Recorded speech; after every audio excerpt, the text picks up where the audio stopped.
when I talk to military people, it's usually like, hey, this is good stuff here. You don't have to do all these things and all these steps exactly, but this is a really good methodical way to look at life and how to manage things.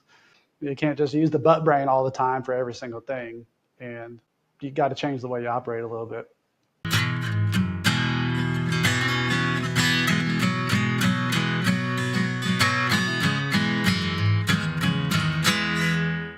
Hey, welcome to 10X Your Team with Cam and Otis.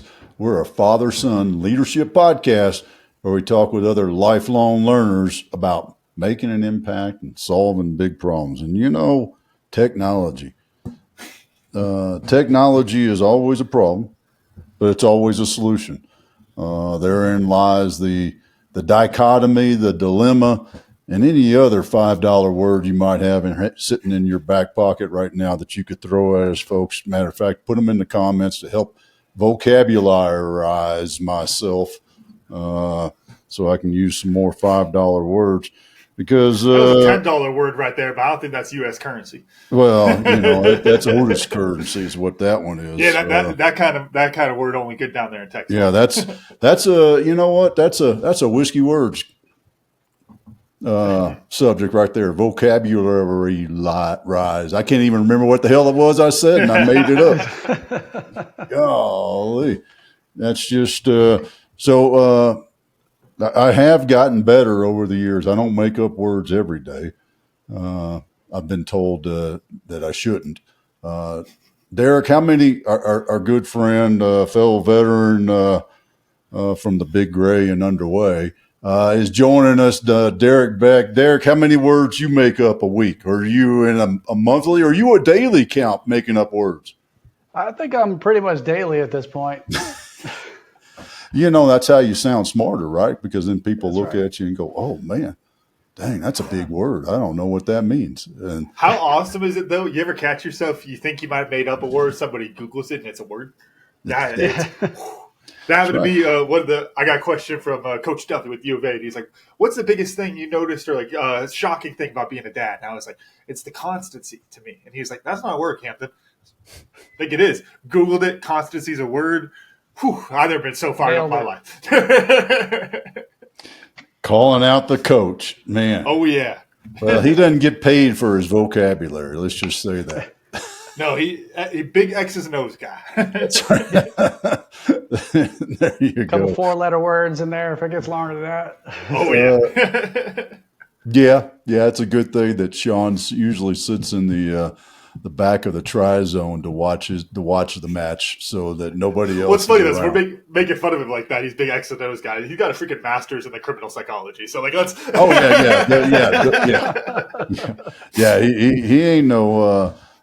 He ain't uneducated. He just doesn't use the education. How's that? There you go. Well, and that's one of my favorite things to discuss is the academics to the application.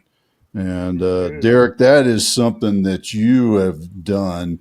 You saw the problem. You said, I can do this better. And I can make it better, particularly in project management.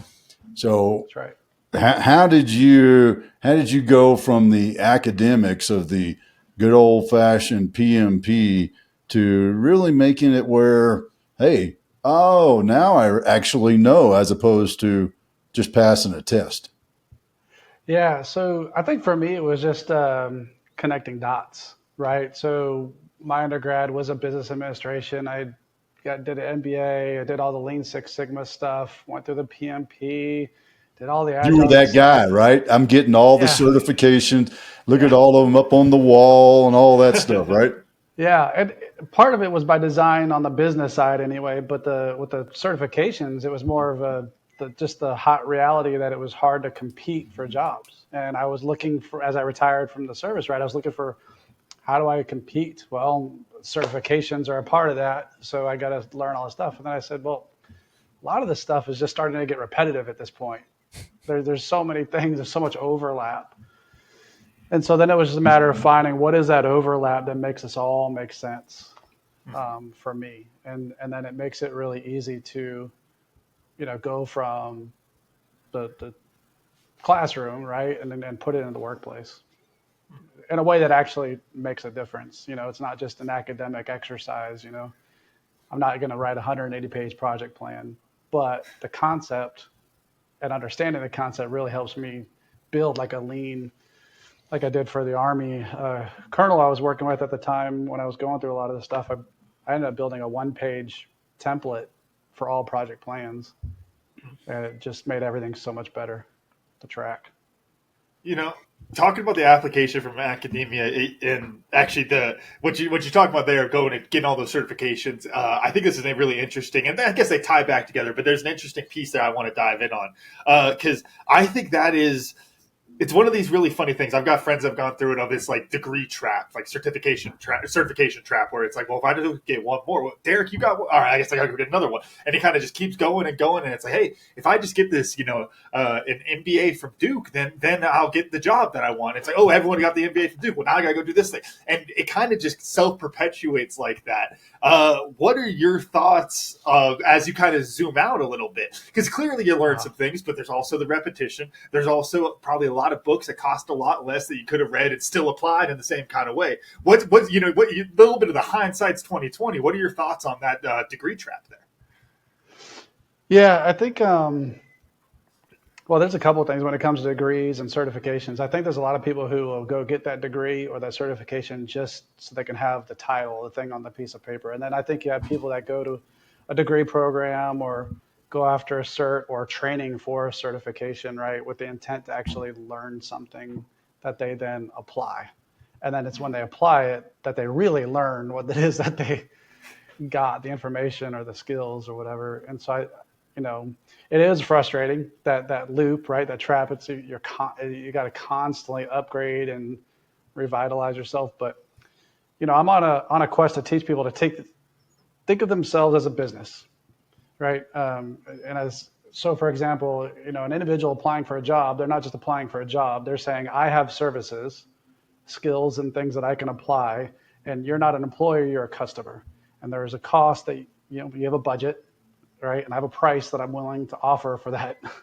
And we hope that the budget meets what, I'm willing to sell my services for. Part of that then becomes the degrees and certifications, then becomes more of I need to do it to stay competitive, but it just sort of bolts on to the functionality or the capability or the services that you're able to provide. And I think if people look at it a little bit differently, they start to learn things differently and maybe apply them better too.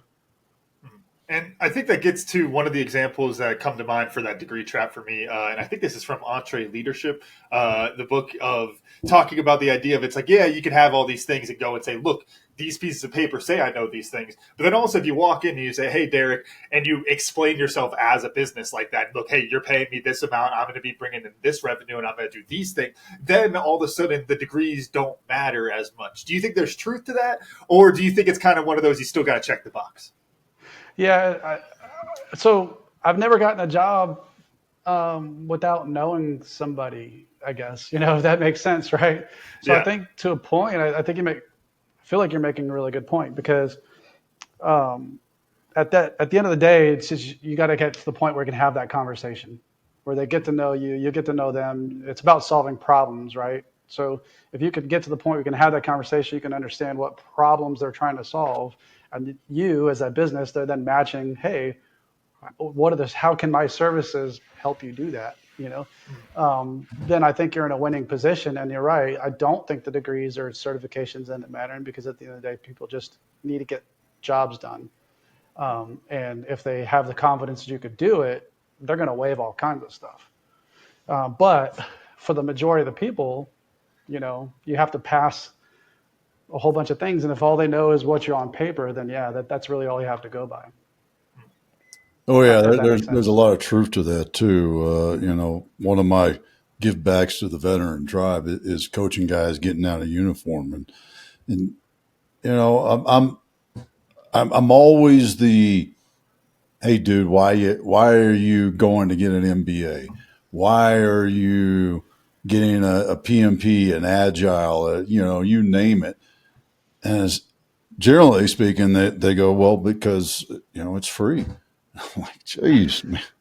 But your time ain't right. And That's right. I think you're hitting the nail on the head. Is well, why? If you know why, if that certification gets you in the door, if it's a C++, and I know that's not what it is anymore, Cobra or something like that, some other name of programming language, if that gets you in the door at Microsoft and that's where you want to be, then go get it, right? That's It's right. it's the it's the joke of what we were saying earlier. Look at all the comma 3-letter abbreviations I have after my name and all the certificates on the wall. How do you, in your shift in that, presenting the better way of learning project management? Do you do any kind of pushback on guys?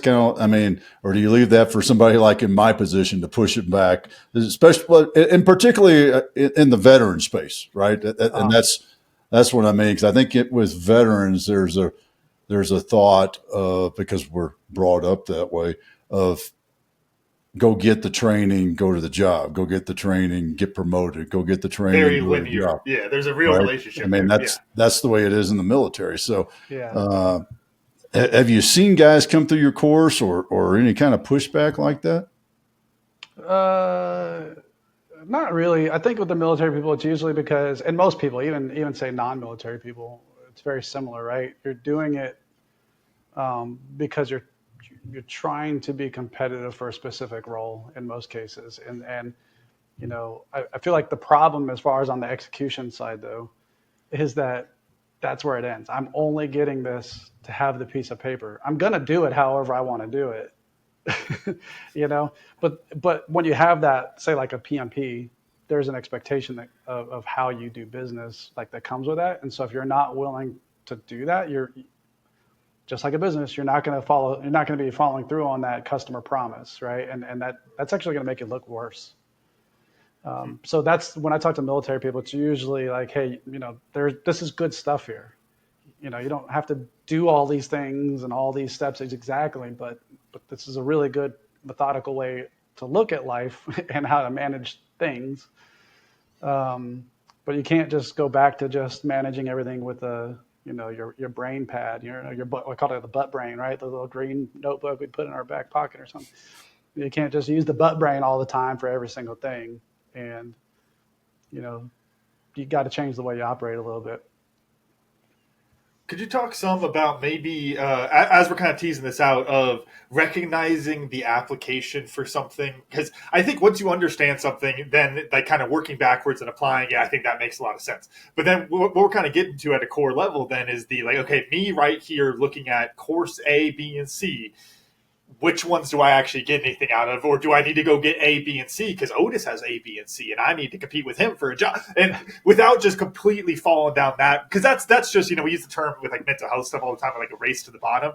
I guess that's more of a race to the top in a weird way, but it is still that weird race where it just kind of feeds itself like that. But the application is still really valuable, like you're saying. What are your thoughts on kind of trying to tease out the application aspect?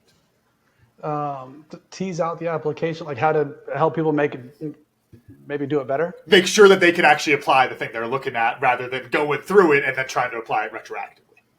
Yeah, I like the whole skills mastery, the shuhari. I don't know if you guys ever heard of that, right? But like you start with that, it's like a 3-level process. So the first level, you just apply the rule.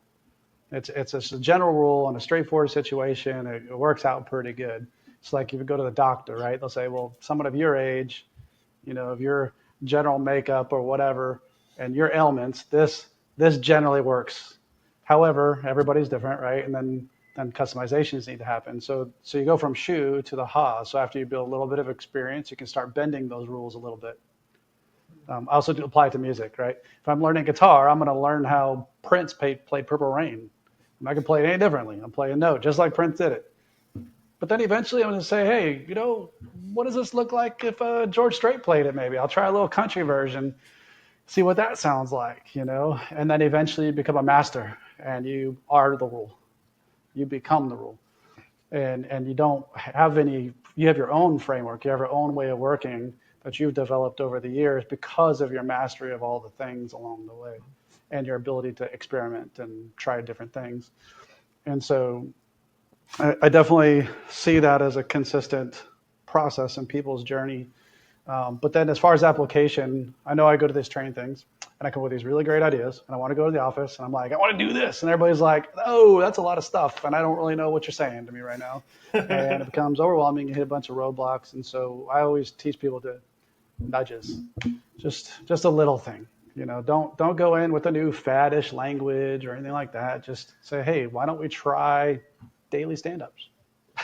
Let's just try meeting every day and doing a mind meld. Call it a mind meld. Make it language that's friendly to your organization and doesn't scare people off. And then when that works, try the next thing. It's just a continuous improvement thing, but always implementing nudges. And I think you'll be way better off than trying to come in and say, I've got this great idea to change everything today. Yep. Yeah. Put the boss and the don't give us a good idea gosh, I screwed that all up. I got the point across. We had a guest on that talked about that his team would literally say, all right, boss, stop with the good ideas because you're confusing all of us. And this wasn't just like at the Thursday meeting. This was like, because, as every entrepreneur is, it's like, ooh, what if we, and, in that leadership role, when you go, hey guys, you open up the door, the metaphorical door to the office and you holler out, hey, what do y'all think about this? And then you close the door and you go back to doing whatever it was you were doing, right? You're heading down, you're the boss heading down the path. Yeah. But you just hollered out to everybody, hey, take a look at this over there. Yeah. You drop that grenade and leave. Oh man. I mean, you talk about stirring the pot up and screwing up the recipe. Holy crap. It's so funny. And, I think has it been a challenge for you as a leader too? Like you want to share your ideas, but then everybody takes that as tasking, and all you were doing was just sort of riffing. And I think I'll give you a war story. Yeah. I'll give you a war story. So, in the Army, when you graduate, get promoted from captain to major, the world changes. And it's really interesting. I learned this, I'd say the hard way or whatever, right? And not in a bad way. Nobody got killed or hurt. It was just a realization. So we're at a training event, the entire battalion, and I'd just gotten back to group, and I was now the operations officer, the S3. And I just showed up. The guys were all there. They were getting things going. The training battle was just starting and all these sort of things. And I walked in the afternoon to the ops center, and the coffee pot was off. And I made a comment about, there's no coffee. Well, I'll be God damn, the scurrying that happened. It was like, oh my God, the major wants coffee and we don't have coffee. I was like, holy shit, dude. Otis, watch what you say out loud. Cause this isn't some break room at Acme Bricks. This is a military operation. And I was the guy in charge, and I made just kind of, no coffee. Holy shit. Yeah. So you gotta be conscious of, those thoughts out. Was that my outside voice? Yeah. Oh yeah. It's hard for me. I was going to say it's always been a challenge for me because I'm always experimenting and tinkering and coming up with new ideas, and I want to share those ideas with other people, and I just like riffing on ideas. And I've always been more flat in that way, if that makes sense. Not so much the militant. I think we talked earlier, right? It's a lot of small team environments that I was involved in the military. But like when you made major, that was my experience when I made chief in the Navy. Mm-hmm. And then it got worse when I became a senior chief. And then, it's like Yeah, I could steal a whole ship if I wanted to. I feel like as a senior chief, Yeah, I if I'm don't not know. careful. People outside the Navy don't understand the power that a senior chief wields. I mean, Yeah. yeah. Oh, yeah, So I it so I was going to continue say to this day. It's we're a small team of 6 people outside of me, but the visibility is the same thing. And so when I come up with this new idea, everybody's like, "Oh, I guess the boss wants us to go this direction now." It's like, well, I didn't say that. I would love to hear y'all's idea for application on this, because what comes to mind for me is out in the rugby environment, this happens all the time. And I try to do this in business a little bit too. And Dad, we do the same kind of thing. We have our strategy call where we're talking more ideas and those kind of things. Ops call, it's like we don't chase those rabbits, right? For rugby all the time, I ran into this. Like, shout out Coach Duffy, we were talking about him earlier. He said to me, like, Camden, make sure you tell them you are in the lab when you're working on something. I'm like, what are you talking about? Like, why does that matter? I go over and I say, hey, I want to see something. And then I don't tell them we're in the lab and experimenting and all that. And guess what play they run 10 times during the scrimmage later and fuck it up every single time? The new thing I just installed. And I go, ooh, I didn't even like that idea that much. It was just something I was thinking about. I wanted to see. But it goes back to that framing of like, hey, like we're in the lab. Hey, let's ideate. Let's work on this right now and kind of see there. I think the thing that keeps coming to mind, I want to throw this to you, Derek, is what are your thoughts on trying to create those boundaries when those ideas just like pop up like that? Is it as simple as like, Derek, this is just an idea and I don't want you to go chase this rabbit right now, but I want to hear your thoughts on this. Is that all it takes? Is that little bit of framing and communication, or what are your thoughts there? I don't know. It sounds like a really good idea. I should probably try it. It's just an idea, I think Derek. maybe Don't having run with a that. concentrated meeting and maybe saving it, or one thing that I've been talking with my team about is maybe just coming up with just a new method, right? Whether it's a newsletter to the group, or we use Microsoft Office, and maybe just create like a loop document where I'm just keep all my big brain ideas and whatever. And if you guys want to go see the new things I've learned, I'm just going to document it there. 2 quarterly or monthly type training events, or just like a Friday with the boss kind of thing. So honestly, I'm actively looking for ways, and so that's definitely something I should probably think about. Well, you know what that reminds me of. My good buddy Hark used to do design thinking, which is it's not this profound thing. Somebody just put a label on mission analysis. Good on them. They beat us to it, right? But if you think about that process, what a cool idea to do with your team. Like you said, maybe once a month, once a quarter sort of thing. And what one of the techniques that I remember working with Hark on is the Post-it note technique, the brainstorming Post-it note technique. And you could sit down with your team with these. Everybody's got their little stack of Post-it notes and a pen, and you throw out a broad problem set. Or you could even say, since we're all on a business together, you could say, hey, what can we do next or better or something like that, right? It's very, very broad. And you just allow people 10, 20 minutes to write ideas and then physically get up off their ass and go stick them on a board. And there's a lot of that physicalness to it, the movement. And it's just such a cool thing. And then you're capturing those and you're categorizing. There's some other steps I won't get into. But if businesses, I'm throwing this out there in the broader sense to include us, you did something like that. What are those things? Because we're you talk about the Camden and I do our strategy meeting once a week. Well, this would be a larger team of it, and you do it less frequently, but it's a bigger muscle movement in that sense of, well, where are we going in 5 years, sort of thing. Yeah. I think that the challenge with that though becomes, how do you capture everything in the meantime?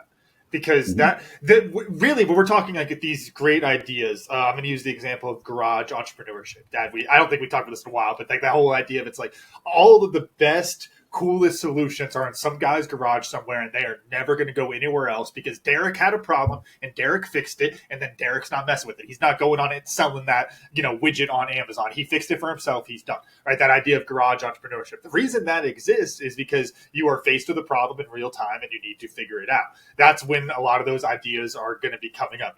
When you're fidgeting with something is when you think about the better way to do that project. Not always going to be something you remember later on down the line. So I think that becomes the key of trying to find a way to capture in the meantime, because then that gives you the fuel for those big meetings and you can really be more effective with them.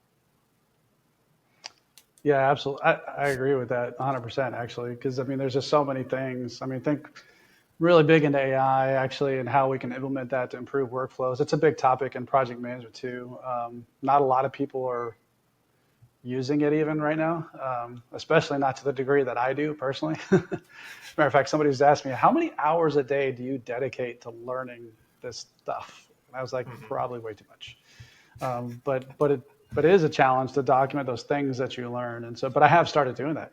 I use Microsoft Loop specifically to start documenting some of those things because it's just easier to share and it's easier to just sort of align everything. It's like I don't know if you've heard. Is it Notation? I think is the app. It's another one. Yeah. Yeah, it's the same thing. It's just Microsoft's version inside of 365. Yeah. We had a friend of the show who we still got to get her on the damn show, Camden. Carrie. Oh, yeah. She does. I'm pretty sure she still does it. A daily Loom video for her team. It's like, wow, that's an interesting habit to do. And then you just hang it on the cloud and when Otis shows up for work or whatever, or 10 o'clock or whatever, I know that Carrie has posted it. I go and, it's like an asynchronous stand up. It's all, that's probably a good way of putting it. That's some serious $5 words there. Yeah. I know I'm on a roll today. With that, what are y'all's thoughts? And Derek, I'll throw it to you because all this ideation, that's all great, but kind of the core pitfall that we are talking about avoiding here is your team getting distracted by the idea, chasing the good idea fairy. And because of that, they're not hitting their deadlines. We could talk project management all day, I know, Derek, but what are your thoughts on how to kind of, this is a broad one, but, balance that, the ideas and the ways to improve the project, where it's like, you also still got to go lay some bricks every now and then. I use the example all the time with rugby. If it's like, look, you can give me a great idea, but I have 2 hours out here and I can implement that idea tomorrow. I do not want the idea right now. I have 2 hours. Like, I have to get this stuff done. That seems like something that you would be dealing with a lot in the project management space of kind of still wanting those ideas, encouraging improvement and all of that. But it's like, you can't compromise the deadline for an idea. What are your thoughts there? Parking lots. That's a great idea. Let's put that in the parking lot. And then you just kind of keep a running visual list. I think one of the challenges, honestly, most of what we do across the country, especially, is knowledge work, right? It's not so much manufacturing or even construction where you can physically see things pile up. But I would say even in construction, it's in your butt brain, right? You can't see physically that to-do list or all the things so you have to find ways to visualize work. Well, in that process, what you do is you find ways to park it on that sticky note, right? And just find a column that's like, hey, great ideas. And then when we're doing our continuous process improvement stuff, we'll go through that list and say, well, which one of these can we incorporate as we try to improve a specific, because like you said before, you're trying to solve a specific problem. And like business or life, we can do all kinds of things. But you really are going to be limited by your mission, your vision, and your guiding principles and the task at hand, I think. And I think that kind of helps corral some of those ideas and, of what you can do and what you should be doing. What's the key then to actually apply those ideas next time around? Because I think that's good. If it's like, hey, capture this now. Hey, next time we are, building this kind of thing, then we need to do this and it'll work. And then but that is buried. That's a, step 6 of the process. So if I don't remember it ahead of time, then I get to step 6. We go, oh crap. Derek, we just talked about, okay, next project, we'll fix it. And it can kind of just feed itself like that. What are your thoughts on actually making sure you implement those things? Well, what we do is we build that into our process. We don't wait till the end of a project and we won't say next project. It's every week or every 2 weeks. There's a continuous improvement meeting that kind of takes place, right? That says, okay, hey, now that we continued this cycle of work, whatever that is, right? So maybe we've met with our leaders or our customers, right? We've gone through our deliverables and we've said this is what we've accomplished in this last week or two. And then we meet as a team and we say, hey, so based on what the stakeholders just said, did you notice that one customer said they don't feel like they have enough visibility on the schedule? Well, let's fix that, and see if we can't get that complaint to go away the next loop. And so it's more of that, right? It's like identifying what are those problems based on our own observations, data, and what the feedback from the leadership and customers and other external stakeholders that work with us tell us, and then let's find the top one or two problems and pick a solution and try it out, right? And then we'll meet back. We have to meet back at the end of that loop and say, so how'd it go? Did it work? Did it make the pain go away? If not, let's try something else. Well, maybe let's look at that list of ideas that we've come up with, but maybe there are no problems. And so then it's like, hey, there's this stuff that we've been meaning to get to. Why don't we try this stuff this time around? And so then you can start taking things off the list. And so I think that's one of the things is you just don't wait till the end, like traditionally we would have done. But what we do is we take that more agile approach where we build that into our process, and it happens maybe once every 1 or 2 weeks. That's so key, and gosh, so many businesses blow that off. You know, it's because it's just on to the next thing, on to the next thing. Yeah. It's I shake my head Yeah. because I've worked with them. Yeah. So one of the things we do is we found like, regardless of your methodology, every say project or process, I would say work cycle follows very key steps.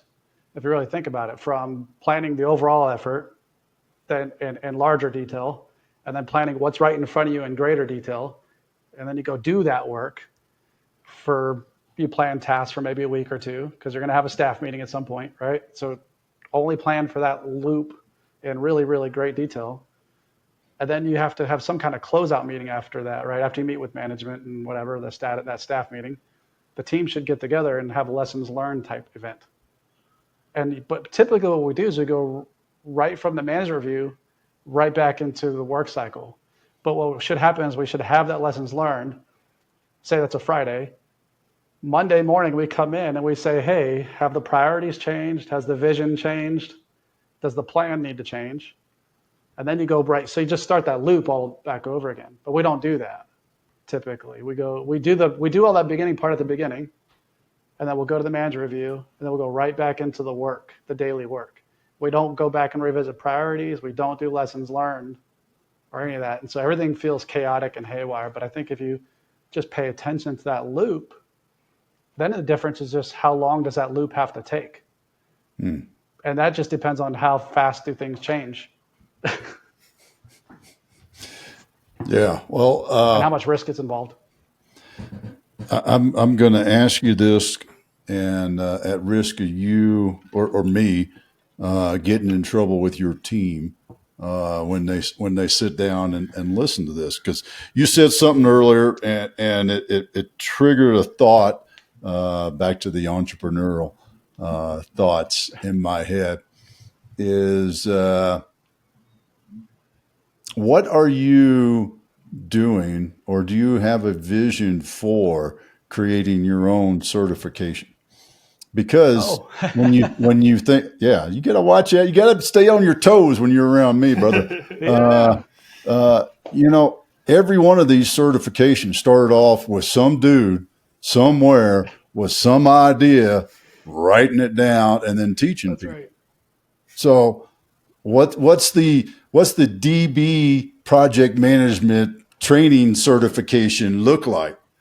Yeah, that's a really good question, actually, because I've actually just recently kind of vocalized my ideas on I kind of see that writing on the wall. Like eventually we'll probably have certifications, and maybe it gains traction, maybe it doesn't, but I do see that coming along. In a couple different areas, not even just project management. how can I answer that? That's the best way to answer that. I don't know. Well, I mean, you Um, kind of did. You've thought about it. You're starting to think about yeah, it, and there's some websites out there you can just put in the title and the dude's name and say certified. Uh, yeah, the big question it is first you got to create it, then you got to get yeah. people to say, To "Ooh, buy this is into it. important." Buy it, worthwhile. The Yeah, actual certification of the program depends on so many other things that, yeah, I mean, frankly, who gives a fuck about those? Uh, yeah. because go I don't ahead. think I would compete in project management and try to compete as far as a certification goes. I would try to create a certificate program and then compete against the universities. That's probably what I would do first, um, as far as project management is concerned. But there are other things. So I was a linguist. I was a career linguist. So that was what I did in the military. And there's a position that we would have for quality control stuff. And there was always a gripe, for example, about what makes somebody qualified to do that. And I'm like, you know what you need? You need a certification Right. process where somebody goes through training and passes certain, testing criteria and becomes certified to do that role.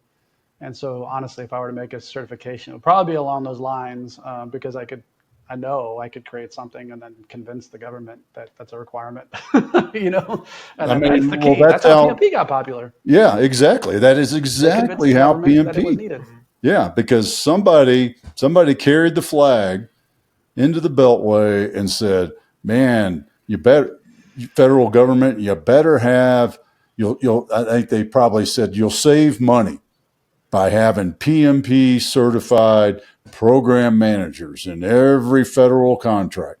And they said Yeah, that, and some little guy or some lady in tennis shoes uh, in the Beltway, in the Defense Logistics Agency, wherever, said, "You know what, you're right," and type that in, and then next thing you know, boom.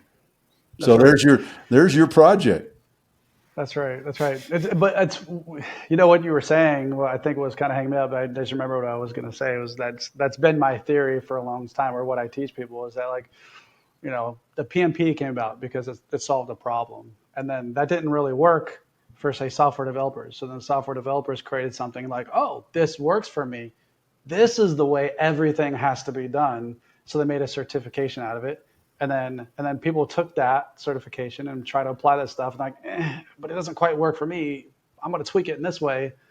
Mhm. And they're like, oh, this is what it's supposed to be. And so now you have like 100 different methodologies or, whatever, and certifications that are out there. But really at the end of the day, it's just about recognizing that every project is unique and there are different tooling, different ways of working, I guess, where you can use different tool sets and different processes to meet the needs of the environment that you're in.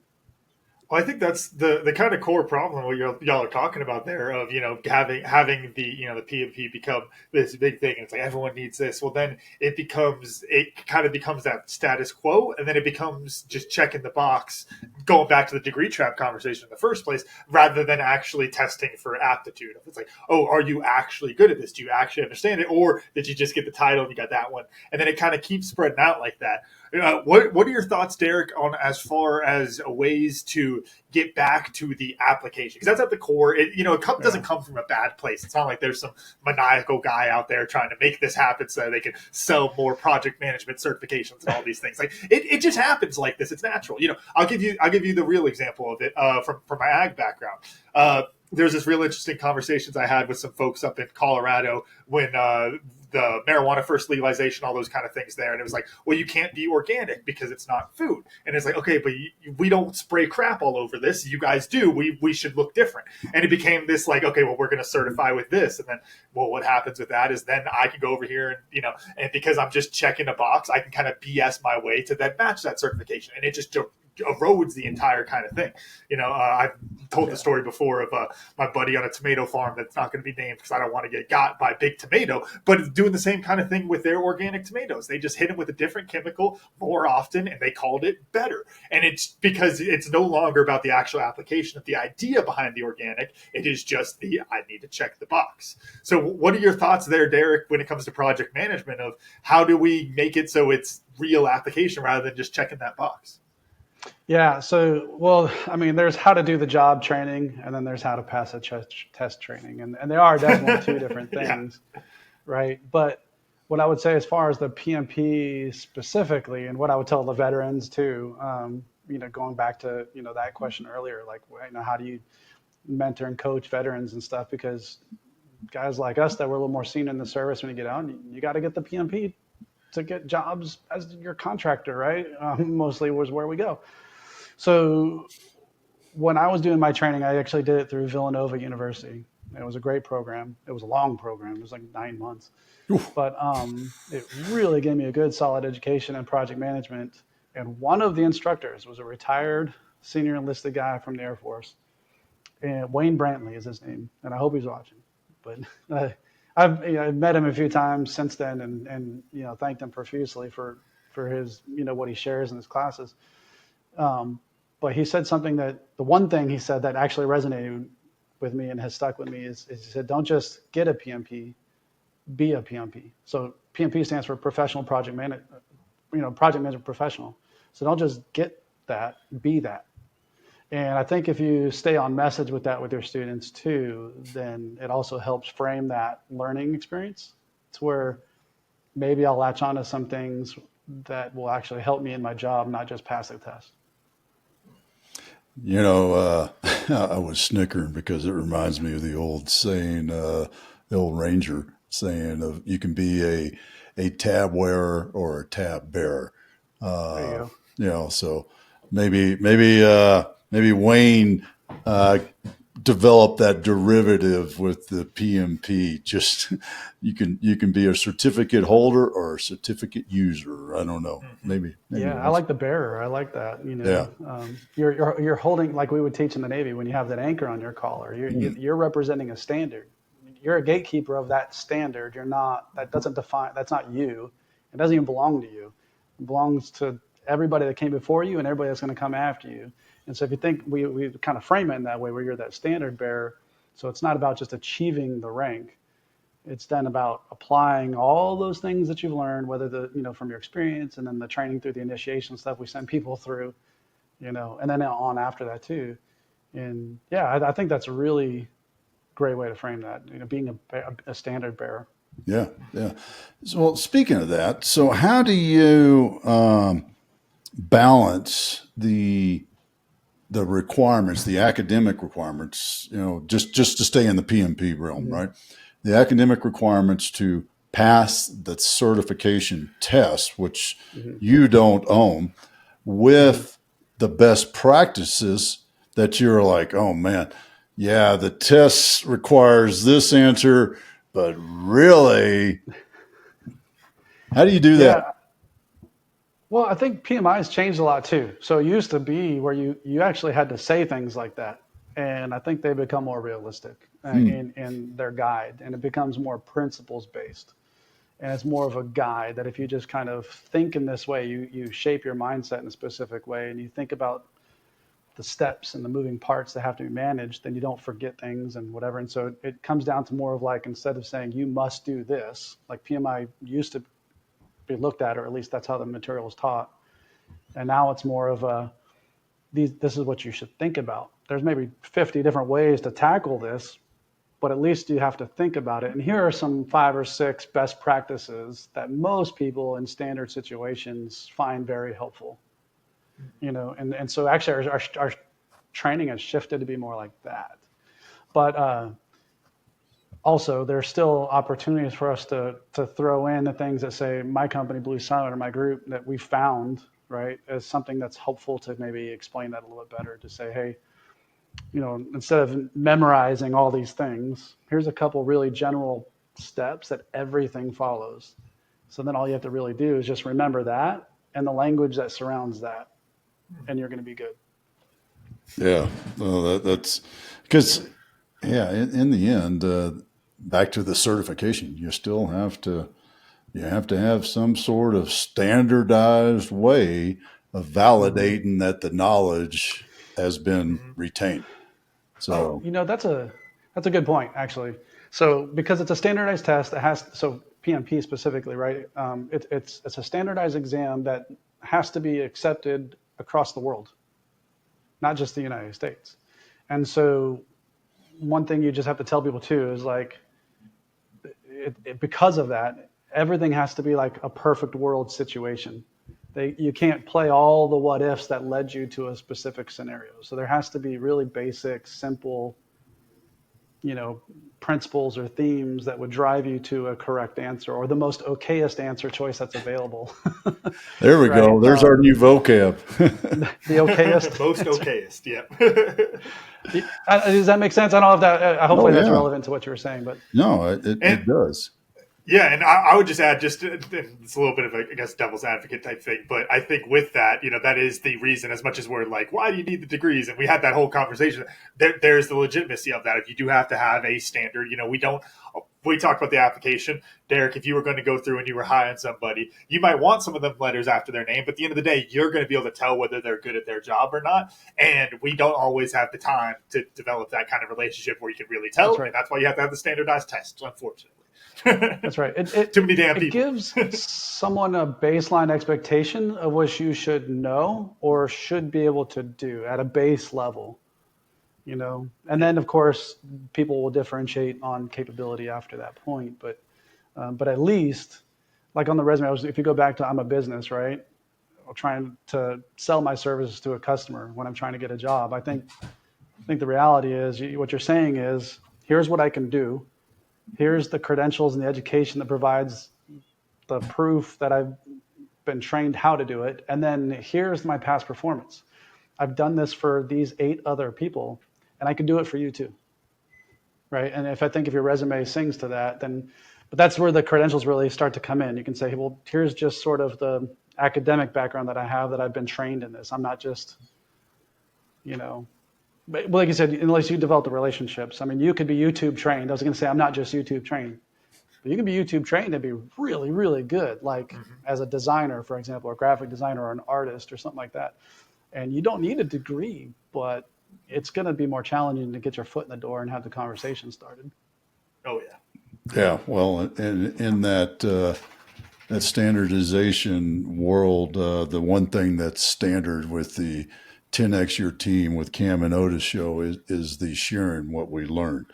And I love I don't remember the acronym that you called it. I want to say SUMA, I think is what you said, Derek. Shuhari. Shuhari. I'm going to stick with SUMA. I'm going to create my own. That'll work. Yeah, because I looked at it as standards and then unruled, bending the rules, and then become the master. In other words, people are copying you. I think that there's so many applications of that, from rugby to business to music to heck, husband, dad, you name it. There's so many aspects in life that when you think about, that's how you get better and better, is create your own process, and then your process, people want to emulate it. So Camden, how about you? What'd you learn? Yeah, for me, talking about the feedback loops and implementation of those new ideas and containing the ideas where they need to be and all of that really made me think back to just with rugby. I think one of the skills I'm good at as a coach is continuing to improve and find new ways to do things. But I'm realizing I can systemize that a bit more so that I'm not losing anything along the way. And it's not just what did we do today? I can make it better tomorrow, and kind of zoom out a bit more. And I think I might be able to get a little bit more strategic with it. So I got a few months for next rugby season, but I got something to think about. Awesome. Derek, how about you, man? What'd you learn? Yes, sir.